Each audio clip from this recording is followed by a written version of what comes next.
జీవితం మీ చేతుల్లోనే ఉంది. ఒక చిన్న భారతీయ గ్రామంలో పెద్ద బన్యాన్ చెట్టు కింద జ్ఞానవంతుడైన వృద్ధుడు కూర్చుని ఉన్నాడు. జ్ఞానం, న్యాయం కోసం ప్రసిద్ధి ఆయన. అతన్ని గ్రామస్థులు తరచుగా సలహాలకు ఆశ్రయిస్తారు. ఒక యువకుడు గర్వంగా జ్ఞానవృద్ధుని దగ్గరకు వస్తాడు. చేతిలో పక్షిని పట్టుకుని ఇతను అడుగుతాడు, పెద్దమనిషి, ఈ పక్షి జీవించాలా లేదా మరణించాలా? మీ సమాధానం అతని భవిష్యత్తు నిర్ణయిస్తుంది. వృద్ధుడు ప్రశాంతంగా చూస్తూ చెప్తాడు, ఆ పక్షి యొక్క భవిష్యత్తు పూర్తిగా నీ చేతుల్లో ఉంది అని. యువకుడు ఆక్షేపణతో తిరుగుతూ ఈ మాటల శక్తిని అర్థం చేసుకుంటాడు.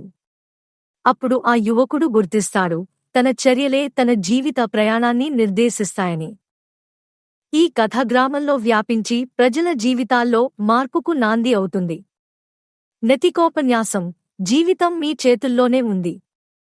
మీరు తీసుకునే నిర్ణయం మీ భవిష్యత్తును తీర్చిదిద్దుతుంది.